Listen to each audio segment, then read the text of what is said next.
ভাল হৈ আছে নে আজি? এইফালে ভাল হোৱা নাই নেকি? বেয়া লাগি আছে? এইফালে কি বেয়া লাগি আছে নেকি? ভাল লাগি আছে?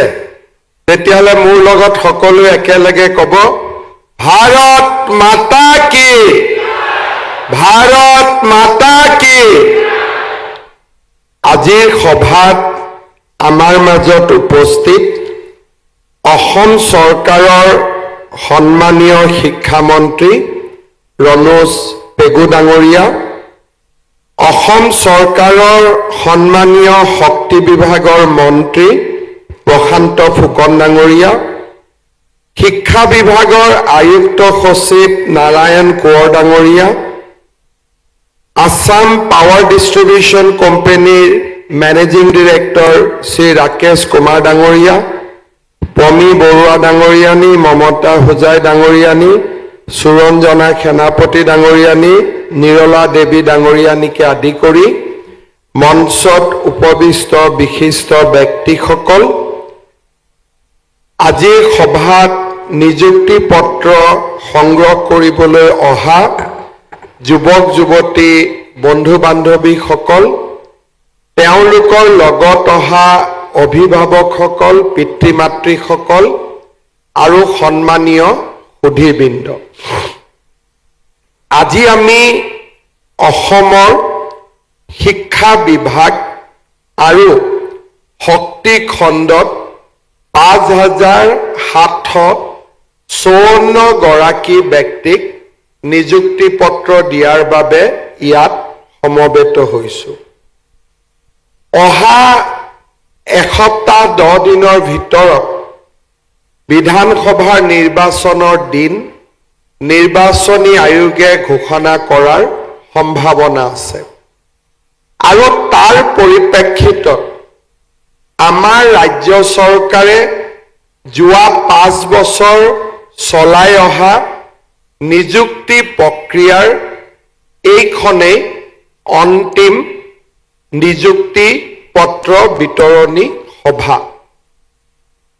2021 চনত কোভিড সিক্ত পৰিৱেশৰ মাজত বিধানসভাৰ নিৰ্বাচন অনুষ্ঠিত হৈছিলে। ৰাজ্যৰ অৰ্থনীতি এক দুৰ্ভাগ্যজনক পৰিৱেশত আছিলে। জীৱন আৰু জীৱিকাৰ সংঘাতৰ এক ভাবিব নোৱাৰা সময় মানৱ সমাজে পাৰ কৰিছিলে। চাৰিওফালে হাহাকাৰ আছিলে, চিকিৎসালয়ত ৰোগী আৰু লকডাউনৰ পৰিপ্ৰেক্ষিতত ভাঙি পৰা অৰ্থনীতি। এনে এক পৰিৱেশৰ মাজত মই নিৰ্বাচনৰ সভাত দুটা গুৰুত্বপূৰ্ণ প্ৰতিশ্ৰুতি ৰাইজক দিছিলোঁ। এটা হ'ল যে চৰকাৰ যদি শাসনলৈ উভতি আহে আমি 1 লাখ যুৱক যুৱতীক নিযুক্তি দিয়াৰ বাবে চেষ্টা কৰিম। আনটো প্ৰতিশ্ৰুতি আছিলে সেই সময়ত অসমৰ মহিলা সমাজ মাইক্ৰ' ফাইনেন্সৰ লোনেৰে ঋণেৰে ভাৰাক্ৰান্ত হৈ আছিল আৰু তেওঁলোকক আমি এই ঋণৰ বোজাৰ পৰা মুক্তি দিম। আজিৰ 2026 চনত নহয়, 2021 চনত যিকোনো মানুহে যদি এই দুটা কথা শুনে তেওঁৰ প্ৰথম প্ৰতিক্ৰিয়া হ'ব অসম্ভৱ। দ্বিতীয় প্ৰতিক্ৰিয়া হ'ব যে ই ভোটৰ বাবে ৰাজনীতি কৰা হৈছে। তৃতীয় প্ৰতিক্ৰিয়া হ'ব যে ভোটাৰক প্ৰলোভন দেখুৱাবলৈ চেষ্টা কৰা হৈছে। ভাৰতীয় জনতা পাৰ্টিৰ আমাৰ যি ঘোষণা পত্ৰ আছিলে তাত আমি উল্লেখ কৰিছিলোঁ যে আমি 2 লাখ কৰ্মসংস্থাপনৰ সৃষ্টি কৰিম কাৰণ আমাৰ নিজৰ দলৰ ভিতৰ চৰাটো মানুহৰ মাজত আমাৰ নেতৃবৃন্দৰ মাজত মতৰ ভিন্নতা আছিলে আৰু সকলোৱে কৈছিল যে এনেকুৱা যদি আমি প্ৰতিশ্ৰুতি দিওঁ পিছলৈ আমি ইলেকশ্যন খেলাত অসুবিধা হ'ব 2 লাখ কৰ্মসংস্থাপনৰ প্ৰতিশ্ৰুতিক মই মোৰ নিৰ্বাচনী বক্তব্যত 1 লাখ চৰকাৰী চাকৰিলৈ ৰূপান্তৰ কৰিছিলোঁ ইলেকশ্যনত আমি বিজয়ী হৈছিলোঁ আৰু সকলোৱে আমাক কৈছিলে যে এই দুটা প্ৰতিশ্ৰুতি কোনো কাৰণতে চৰকাৰে পূৰণ কৰিব নোৱাৰে অন্ততঃ প্ৰথম 2 বছৰ বিৰোধী পক্ষই প্ৰতিখন বিধানসভাতে আমাক জবাবদিহি কৰিছিল যে এই পৰ্যন্ত কিমান নিযুক্তি দিয়া হ'ল আমি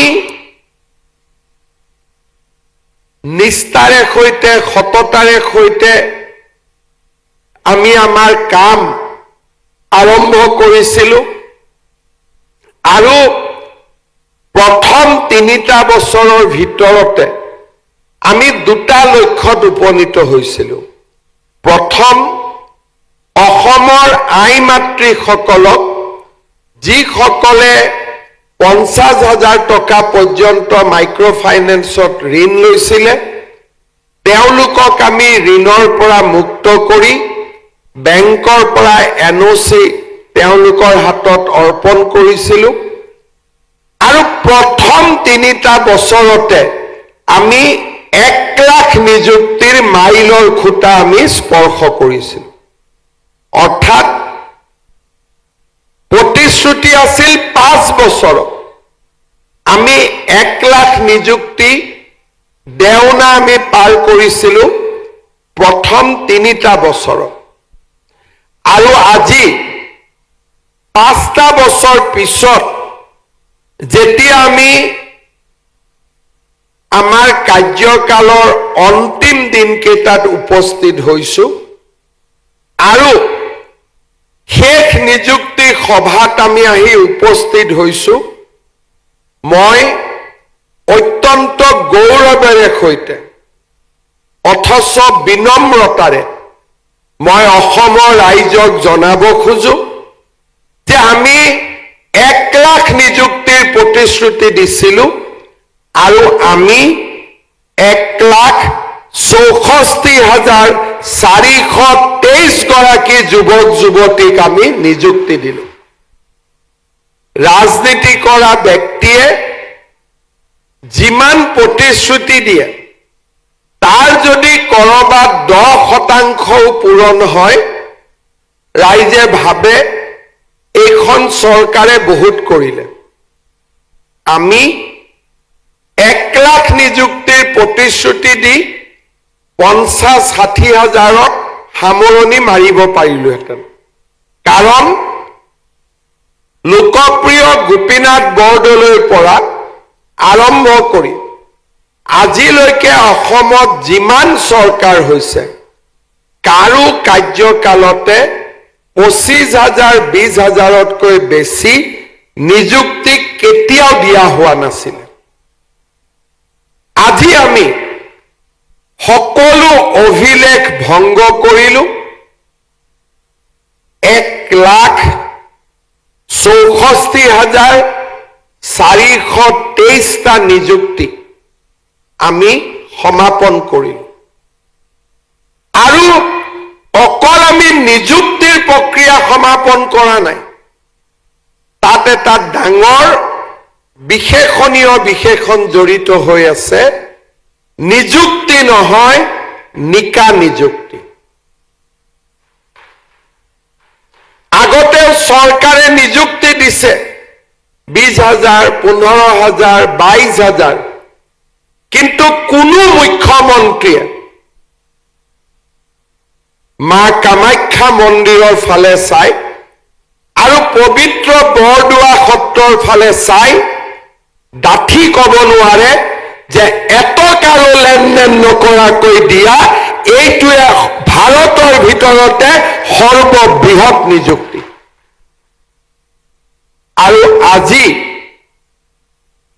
আমি গৌৰৱেৰে কওঁ যে এই সমস্ত নিযুক্তিৰ প্ৰক্ৰিয়াত অসন্তুষ্ট হৈ এজন ব্যক্তিও চাকৰি নোপোৱা এজন ব্যক্তিও হাইকোৰ্টত যোৱা নাই।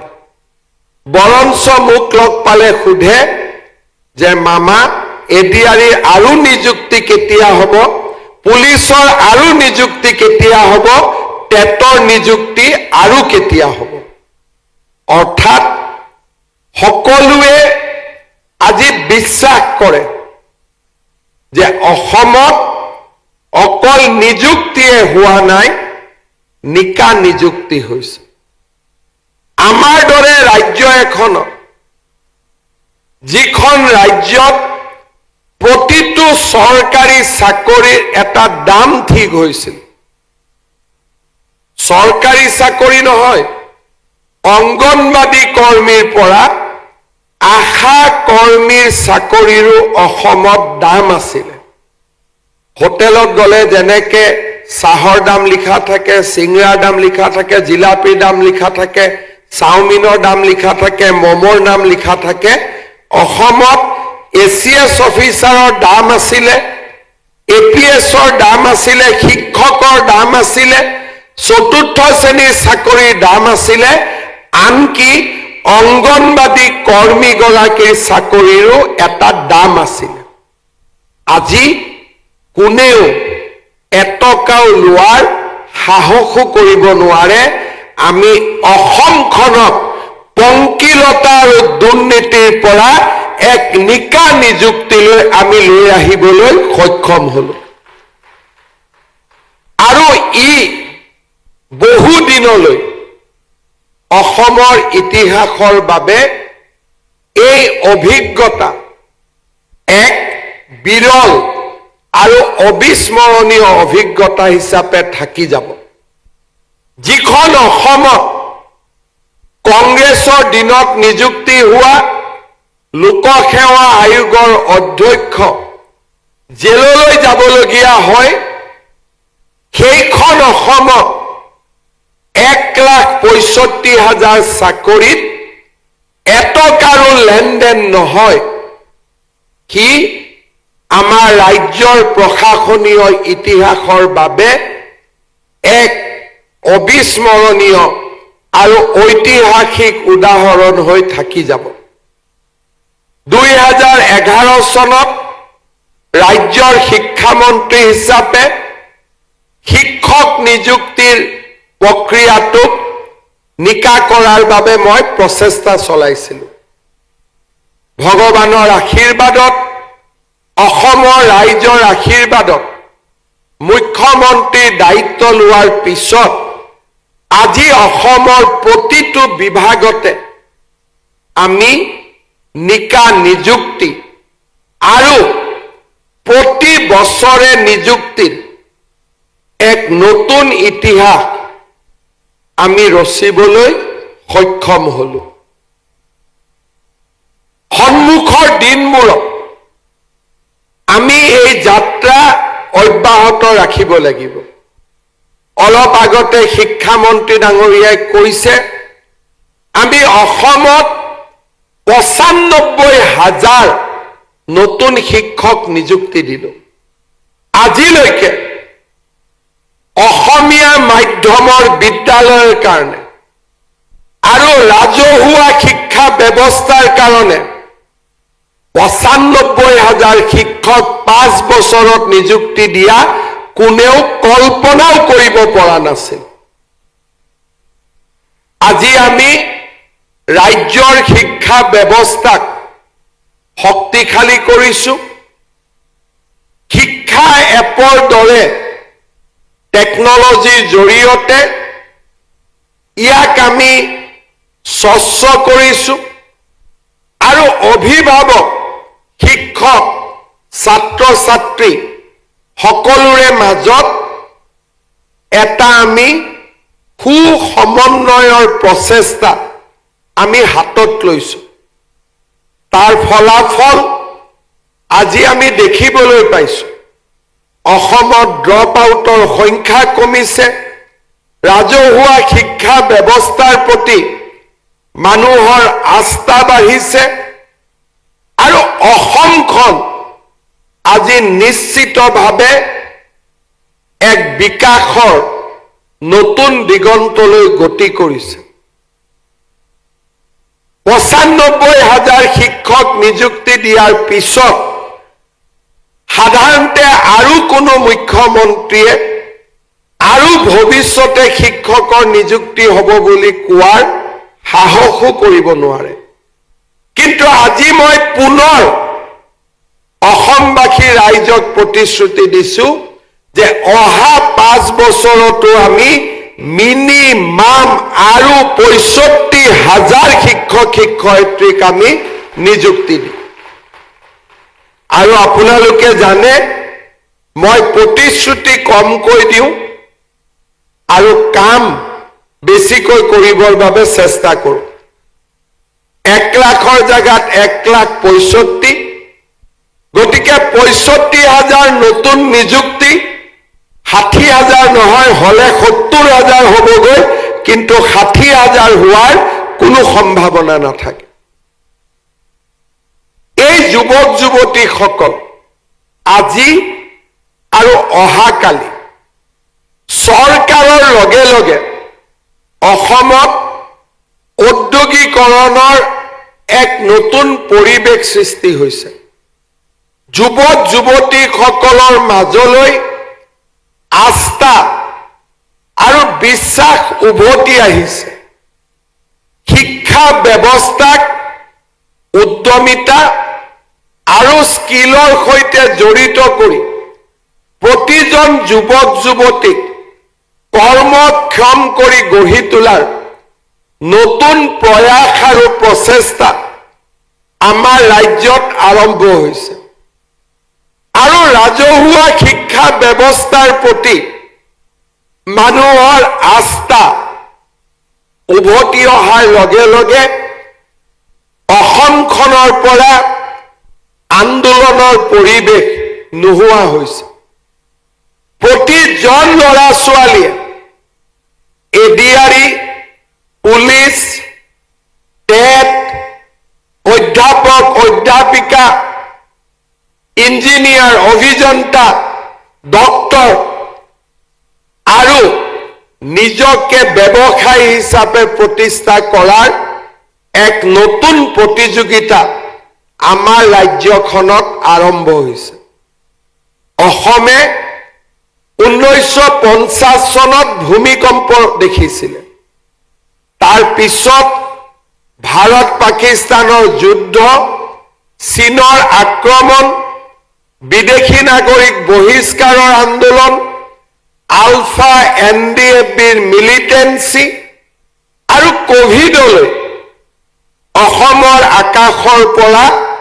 অন্ধকাৰৰ কলীয়া ডাৱৰবোৰ কেতিয়াও আঁতৰি যোৱা নাছিলে পৰম পিতাৰ অনুগ্ৰহত 2021 চনৰ পৰা যোৱা 5টা বছৰত আমি অসমৰ আকাশত ডাৱৰ দেখা নাছিলো আমি অসমৰ আকাশত প্ৰতিদিনে সূৰুজৰ পোহৰ দেখিছিলো আমি যোৱা 5টা বছৰত এখন নতুন অসমৰ বুনিয়াদ নিৰ্মাণ কৰিছিলো সমস্যা আছিলে অসমত আন্দোলনৰ পৰিৱেশলৈ লৈ যোৱাৰ বাবে ষড়যন্ত্ৰও চলিছিল চক্ৰান্তও চলিছিল বহু লোকে তাত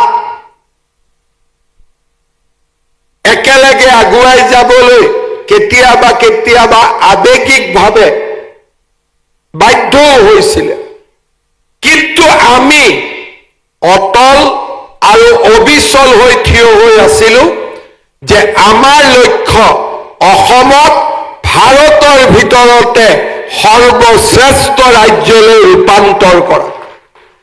আন্দোলনে আমাক এই পৰিচয় নিদিয়ে, এই পৰিচয় দিব বিকাশে, এই পৰিচয় দিব শিক্ষাৰ সংস্কাৰে, এই পৰিৱেশ দিব স্বাস্থ্যৰ এক নতুন ইনফ্ৰাষ্ট্ৰাকচাৰে, আমাক এই পৰিচয় দিব যাতায়াত, শক্তি আৰু আমাৰ টেকনলজিৰ জৰিয়তে নতুন অসমখনে, যিখন অসমত মানুহে 12 ঘণ্টা পাৱাৰ পাইছিলে, যিখন অসমত বাঁহেৰে ইলেক্ট্ৰিচিটিৰ তাঁৰ লৈ যোৱা হৈছিল, সেইখন অসমত আজি 24 ঘণ্টা বুলি মই গৌৰৱ নকৰোঁ, মানুহক আমি 23 ঘণ্টা বিদ্যুতৰ যোগান দিব পাৰোঁ।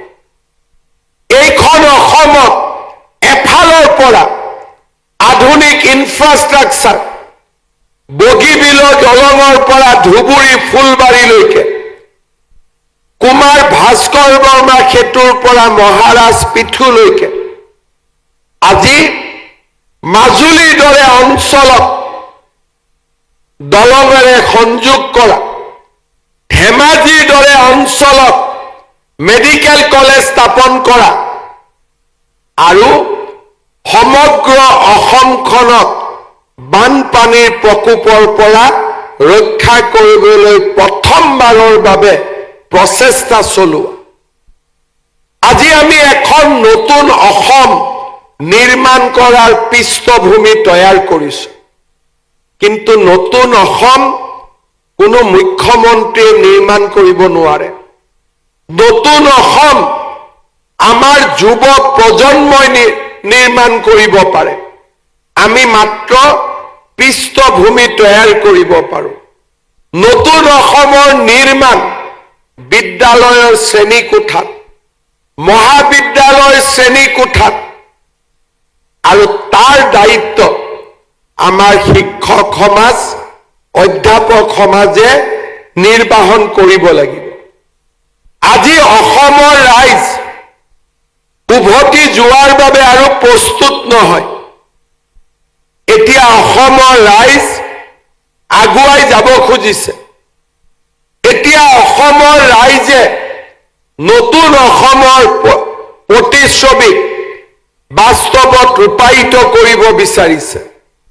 মই বিশ্বাস কৰোঁ শক্তি খণ্ডতে হওক, শিক্ষা খণ্ডতে হওক, আমি য'তেই নিযুক্তি পাইছোঁ, আমি আমাৰ ৰাজ্যখনক আগুৱাই লৈ যোৱাৰ বাবে সকলোৱে সামূহিক প্ৰয়াস কৰাৰ আজি সময় আহি পৰিছে। আৰু মই নিশ্চিত যে আমি সকলোৱে আমাক ভগৱানে যিমান শক্তি দিছে, সেই শক্তিৰে আমি আমাৰ জননী জন্মভূমিক সেৱা কৰাৰ বাবে আমি প্ৰচেষ্টা চলাম। আজি ৰাজ্যৰ 1,65,000 পৰিয়ালৰ মাজত আশাৰ বন্তি গছি জ্বলি উঠিছে, কিন্তু আমি এই আশাৰ বন্তি গছি অসমৰ প্ৰতিটো পৰিয়াললৈ লৈ যাব বিচাৰোঁ। আৰু তাৰ বাবে আমি সামূহিকভাৱে একেলগে আমি প্ৰচেষ্টা কৰিব লাগিব। আৰু আমি একেলগে নতুন অসমৰ বুনিয়াদ নিৰ্মাণ কৰিব লাগিব। এখন এনে অসম, যিখন অসম অটল হৈ থাকিব, অবিচল হৈ থাকিব নিজৰ কৰ্তব্য পথত, আৰু আমি অনিৰুদ্ধ গতিৰে আগুৱাই যাব লাগিব। মই বিশ্বাস কৰোঁ আজি আমি অটল, অবিচল আৰু অগ্ৰগামী অসমৰ বাবে নিজক সাজু কৰিছোঁ, প্ৰস্তুত কৰিছোঁ, আৰু আমি আমাৰ কৰ্তব্য পথত আগুৱাই যাবলৈ সাজু হৈছোঁ। 1,65,000 নিযুক্তি আমাৰ অসম চৰকাৰৰ প্ৰতিটো বিভাগৰ মন্ত্ৰী আৰু বিষয়াসকলৰ বৰঙণিৰে সমৃদ্ধ হৈছিল। আজিৰ এই সুন্দৰ দিনটোত মই অসম চৰকাৰৰ প্ৰতিগৰাকী মন্ত্ৰী আৰু আমাৰ বিষয়াসকলক ধন্যবাদ জনাম যে সমস্ত নিযুক্তিৰ প্ৰক্ৰিয়াটোক আমি পংকিলতাৰ পৰা স্বচ্ছতালৈ লৈ আহিলোঁ। যুৱ সমাজৰ মাজত সৃষ্টি হোৱা হতাশাক আজি আমি আশা আৰু আকাংক্ষালৈ ৰূপান্তৰ কৰিলোঁ। আমি এখন নতুন অসমৰ বুনিয়াদ আমি নিৰ্মাণ কৰিলোঁ। যোৱাকালি মই যোৰহাটত আছিলোঁ। মোৰ 2 বছৰ আগৰ কথাবিলাকলৈকে মনত পৰিছিল। 2 বছৰ আগতে যোৰহাটৰ সাংবাদিকসকল যোৰহাট আৰু টিয়কৰ ৰাস্তালৈ যায়। প্ৰতি সপ্তাহত কেইটা গাঁত আছে, ক'ত এক্সিডেণ্ট হৈছে, সদায় তেওঁলোকে লাইভ টেলিকাষ্ট কৰিছিল যে সেই হাইৱেটোত কিমানটা গাঁত হ'ল, কিমানখন গাড়ী এক্সিডেণ্ট হ'ল, কিমানখন এম্বুলেন্স ৰখিলে। সত্য আছিল, সত্য প্ৰকাশ কৰিছিল, কিন্তু মই পণ বান্ধিছিলোঁ যে এই সাংবাদিকসকলকে মই বাধ্য কৰিম কিবা এটা নতুন দেখুৱাবৰ বাবে। আৰু সেই সাংবাদিকসকলে সিদিনাখন কি দেখুৱালে যে সেই একেটা হাইৱেতে কিমানখন ৰাফেল বিমান আহি অৱতৰণ কৰিলে, কিমানখন সুখয় বিমান আহি অৱতৰণ কৰিলে। মই কথাৰে তেওঁলোকক উত্তৰ দিয়া নাছিলোঁ। মই সংকল্প লৈছিলোঁ যে অসমৰ সাংবাদিকে হাইৱেত গাঁত আৰু দুৰ্ঘটনাৰ গন্তি নকৰে।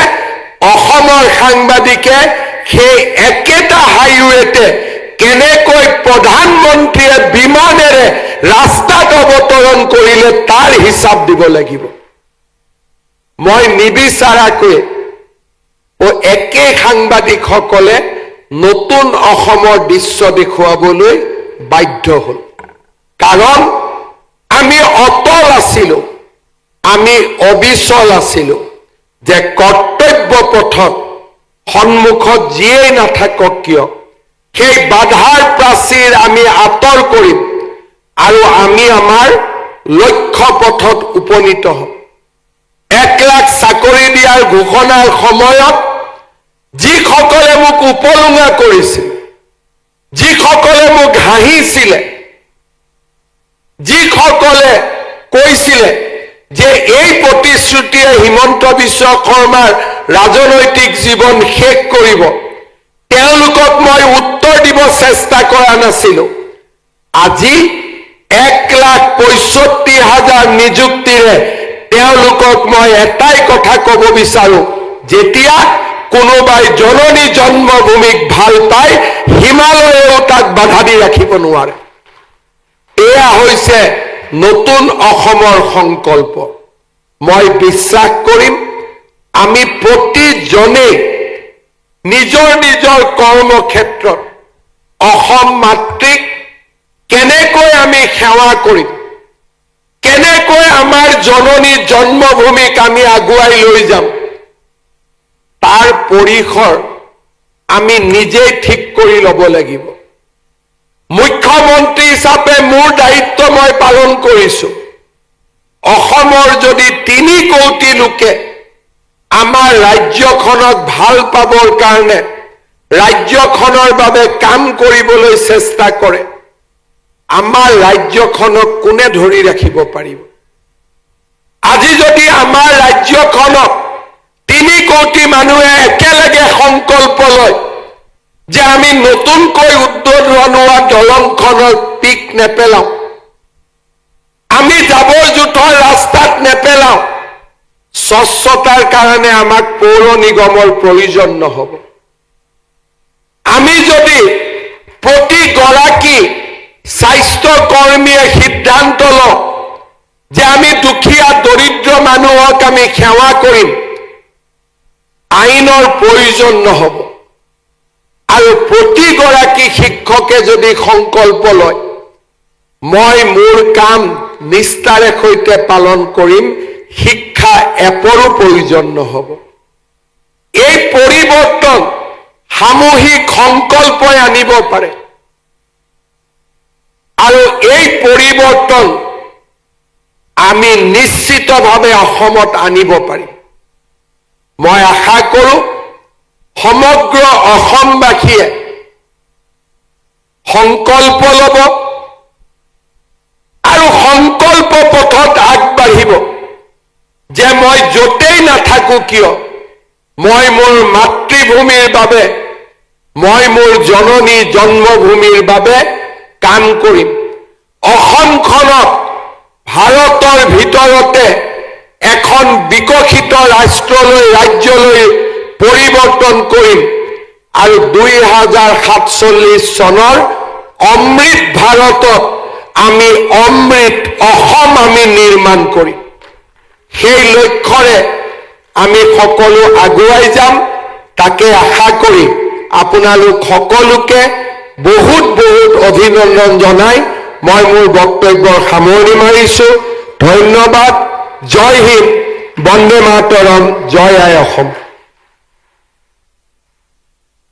ধন্যবাদ মহাশয় অতি কম সময়ৰ ভিতৰত আপুনি ৰাজ্য আৰু ৰাজ্যবাসীৰ দ্ৰুত উন্নয়ন আৰু কল্যাণৰ ক্ষেত্ৰত যি অসাধ্য সাধন কৰিছে সেয়া অভূতপূৰ্ব আৰু অতুলনীয় এতিয়া মঞ্চত অসম চৰকাৰৰ শিক্ষা বিভাগৰ বিভিন্ন চাকৰিৰ নিযুক্তি পত্ৰ প্ৰদান কৰা হ'ব মই মাননীয় মুখ্যমন্ত্ৰী মহোদয়ক এই কাৰ্য সম্পন্ন কৰিবলৈ অনুৰোধ জনাইছো প্ৰথমে প্ৰাথমিক শিক্ষা সঞ্চালকালয়ৰ অধীনত শিক্ষকৰ স্থায়ী পদৰ নিযুক্তি পত্ৰ গ্ৰহণৰ বাবে ক্ৰমে শ্ৰীমতী মুন্মী ৰাজবংশী আৰু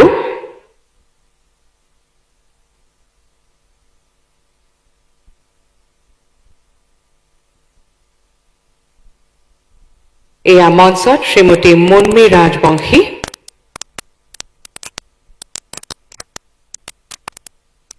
আৰু শ্ৰী হৰিশ চন্দ্ৰ গৌৰ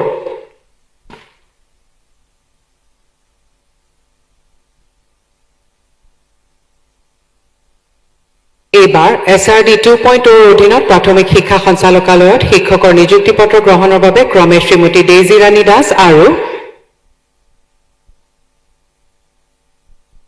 শ্ৰী শৰৎ পেগুক আগবাঢ়ি আহিবলৈ অনুৰোধ জনাইছো এতিয়া প্ৰাথমিক শিক্ষা সঞ্চালকালয়ত প্ৰাদেশিকৃত 2017 টিউটৰ শ্ৰী দিতুল বৰদলৈক শিক্ষকৰ বাবে নিযুক্তি পত্ৰ গ্ৰহণৰ বাবে আগবাঢ়ি আহিবলৈ অনুৰোধ জনাইছো এতিয়া প্ৰাথমিক শিক্ষা সঞ্চালকালয়ৰ উচ্চ প্ৰাথমিক বিদ্যালয়ৰ শিক্ষক শ্ৰীমতী ববিতা দাসক প্ৰধান শিক্ষকৰ নিযুক্তি পত্ৰ গ্ৰহণৰ বাবে আগবাঢ়ি আহিবলৈ অনুৰোধ জনাইছো এতিয়া মাধ্যমিক শিক্ষা সঞ্চালকালয়ৰ অধীনত হাইস্কুলৰ প্ৰধান শিক্ষকৰ নিযুক্তি পত্ৰ গ্ৰহণৰ বাবে ক্ৰমে শ্ৰী ভুৱন চক্ৰধৰা আৰু শ্ৰীমতী জুৰি ৰাভাক আগবাঢ়ি আহিবলৈ অনুৰোধ জনাইছো এতিয়া SCERT অসমৰ অধীনত ডায়েটৰ প্ৰবক্তা পদৰ নিযুক্তি পত্ৰ গ্ৰহণৰ বাবে শ্ৰী জুইল দত্তক আগবাঢ়ি আহিবলৈ অনুৰোধ জনাইছো এতিয়া কাৰিকৰী শিক্ষা সঞ্চালকালয়ৰ অধীনত অধ্যক্ষ পদৰ নিযুক্তি পত্ৰ গ্ৰহণ কৰিবলৈ মই ডক্টৰ অমৃতা গাংগুলীক আগবাঢ়ি আহিবলৈ অনুৰোধ জনাইছো এতিয়া উচ্চ শিক্ষা সঞ্চালকালয়ৰ অধীনত সহকাৰী অধ্যাপকৰ নিযুক্তি পত্ৰ গ্ৰহণৰ বাবে ডক্টৰ মিথুন পলক আগবাঢ়ি আহিবলৈ অনুৰোধ জনাইছো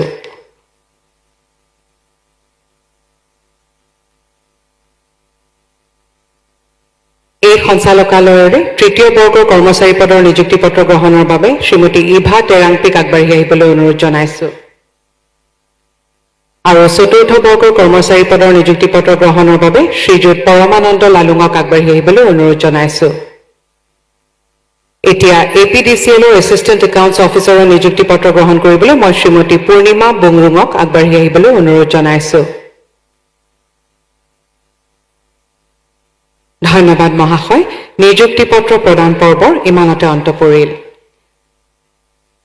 সীমাহীন ব্যস্ততাৰ মাজতো যথেষ্ট সময়